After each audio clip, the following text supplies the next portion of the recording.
Hello, my name is Kat, and welcome to a new episode of Build-A-Book.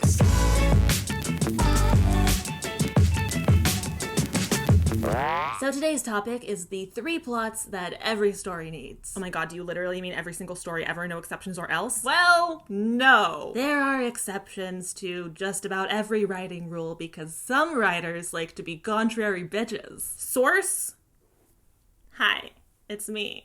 I'm the contrary bitch. But generally speaking, a novel should have these 3 plot lines. An external plot, the action plot line, an internal plot, the emotional plot line, and an interpersonal plot, the relationship plot line. So let's jump right into it. So first up is the external plot, the action through line. The sequence of connected events, cause and effect, that are happening in a story. In the case of the project we're working on in these videos, the Haunted Tattoo book, the most basic summary of the external plotline is that the main character must help her ghost sister complete her unfinished business. That is our main quest, right? Complete the unfinished business. Pretty standard ghost story fare. Now, there are a few components to this unfinished business, because our ghost, poor dead Penny, was an ambitious overachiever, so she has like a lot of unfinished business. She's working on this robotics project that is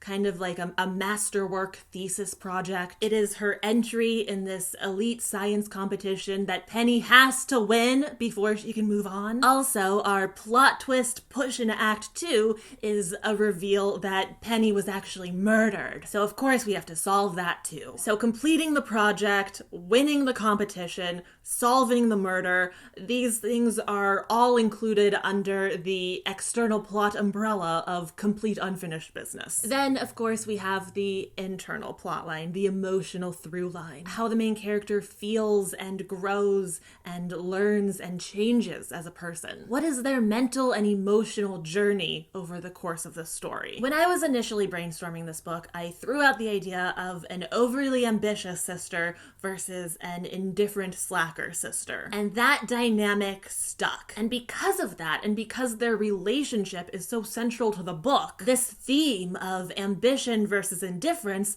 has kind of permeated everything. As it should. That's kind of how themes work. So at the beginning of the book, our sisters are estranged. I knew I wanted that before I knew what caused this estrangement. So I kind of had to work backwards from there. What's the backstory there? Why exactly are these sisters estranged? Especially when, up until about a year ago, they were super close. So like, what happened? And there's like infinite possibilities, right? Like it could have been anything. Maybe one stole the other's boyfriend or somehow tried to meddle in something and it went badly. It could have been like a prank gone wrong or some kind of misunderstanding. Or one of them is the golden child who their parents favored. So there's like jealousy and resentment. There's a million reasons why these sisters could have had a falling out. But to make this story as cohesive as possible, we want to track as many problems as we can back to this central conflict of ambition versus indifference. Which means that the estrangement between these sisters needs to be caused by Penny's ambition to a toxic extreme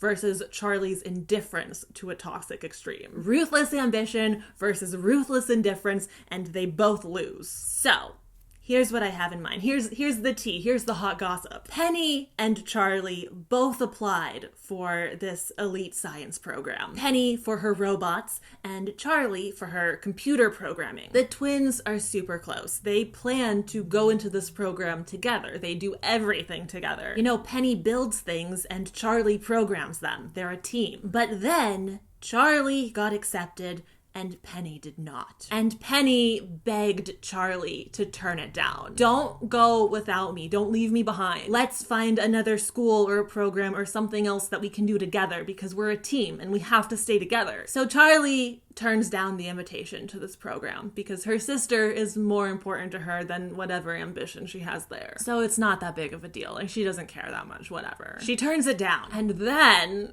do you see where this is going? Do you see where this is going? After Charlie declined, there was a spot that was opened up, and Penny was at the top of their list. So they send her an invitation. And she just couldn't turn down an opportunity like that. It's everything she ever wanted. She has to accept it, even though she knows Charlie's gonna be kind of pissed. But it'll be fine. Charlie will get over it. She doesn't care that much anyways. And Charlie is generally pretty chill. You know, she puts up with a lot of shit from Penny. And mostly, she takes it in stride. It's whatever. But this is too far. Penny begs her to decline this program so that they can stay together because they're a team. And then she turns around and accepts the newly open spot and leaves Charlie behind anyways? I think the fuck not. So Penny sacrifices Charlie on the altar of her ambition, and Charlie reacts by doubling down on her indifference. She goes cold. She doesn't care about Penny anymore. She doesn't care so hard that she cuts Penny out of her life entirely. She goes no contact, blocks her on everything. You're dead to me. And she doesn't see her sister again until Penny is actually dead. Awkward. Only now she's dead to everyone, and only Charlie is burdened with the ability to speak with her. You know, somehow Penny returned to annoy the shit out of Charlie from beyond the grave. Honestly, Charlie is starting to wonder if she's the one who died and this is just her custom version of hell. Her loud, chaotic sister forever hovering over her shoulder, complaining and whining and demanding things, and Charlie's like, can I be dead instead? I volunteer as tribute. So yeah, at the beginning of the book, both sisters are really deep in their personal character flaws. Penny is dead because she took her ambition too far, and Charlie is miserable because she's taking her indifference too far. They're both in a hell of their own making. And we aren't trying to change them completely. Like, this story is not about Charlie learning the value of good hard work and she becomes ambitious at the end. It's not that dramatic a shift. Like, she's still generally apathetic and indifferent, but she has pulled back from that toxic extreme. Same with Penny. It's not a prominent internal plotline for this book, not a dramatic change, because even though just about every book has these three plot lines, they can be weighted very differently. A coming-of-age story focuses mostly on the internal plotline, that personal growth arc. An action-adventure story focuses primarily on the external plot, and a romance focuses primarily on the interpersonal plot, the relationship plot. This book is a relationship story. It's a buddy comedy, which is usually considered a subgenre of romance, even though it's definitely not a romance. It is a relationship-centric book. The arc of the sisters going from estranged enemies to making amends and being best friends again, that is the main story, with the external plot of complete the unfinished business kind of helping to drive that forward. That comes in as a close second. The internal threads of their personal character flaws are much smaller in comparison to the interpersonal plot and the external plot. But you know, that internal plot is still very deeply woven into the story. There is also an internal plot thread of grief and mourning that both sisters are going through. You know, Penny is coming to terms with her own death. Her life has been cut short, and all these things she wanted to do, now she can't, especially because she's so ambitious. It's a real struggle for her to come to terms with this. And then Charlie's grief is complicated because Penny died when they were in the middle of a fight, and now Penny's dead, but she's not quite gone. Like, she's there bothering Charlie the whole book. So how is Charlie supposed to mourn her sister's death when she's right there? You know, grief can be weird, and this is an extra weird situation on top of that, so yeah, it's complicated. Now, we're not diving too deeply into this grief mourning plotline, because tone-wise, this book is generally lighthearted. Again, it's a buddy comedy. So we're not like deeply exploring these heavier topics, but this book is not so like comical and silly that we're gonna skip over it entirely. We are still going to explore their grief at least a little bit. And then finally, we've kind of already talked about this because it is the main plot line, we have the main interpersonal plot, the relationship plot line. This, of course, is the central relationship of the book. And this can be a romance, a friendship, a family relationship, a mentor-mentee relationship, a villain, enemy, arch nemesis relationship. Whatever relationship is the most important to your main character or to the story. Usually, there are several prominent relationship subplots. Sometimes, depending on the story and the size of your cast of characters, they can be equally important. Or there can be a very clear hierarchy. In this book, the hierarchy is obvious. The main relationship is very clearly the one between the twin sisters. But we do have some minor relationships that are also important to the story. Charlie and Penny's relationships with their parents. There are 5 other people working in this lab that are like rivals or colleagues or suspects for the murder, and we have relationships with all of them. There's a mentor figure and a detective and a psychic that we have minor relationships with. But these relationship threads are distinctly less important than the central relationship between the sisters. So yeah, our subplot list looks like this.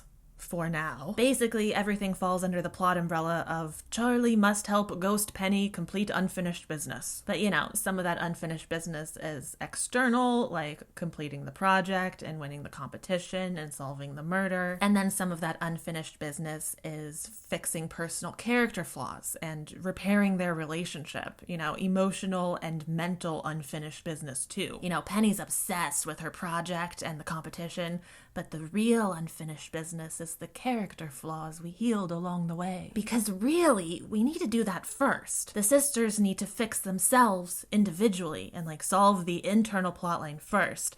And only then can they truly fix their relationship, the interpersonal plotline. And only then can they work together to solve the murder and win the competition and earn the happily ever after. We cannot complete the external plot unless we complete the internal plot and the interpersonal plot alongside it. I want it all to be connected and feel really cohesive.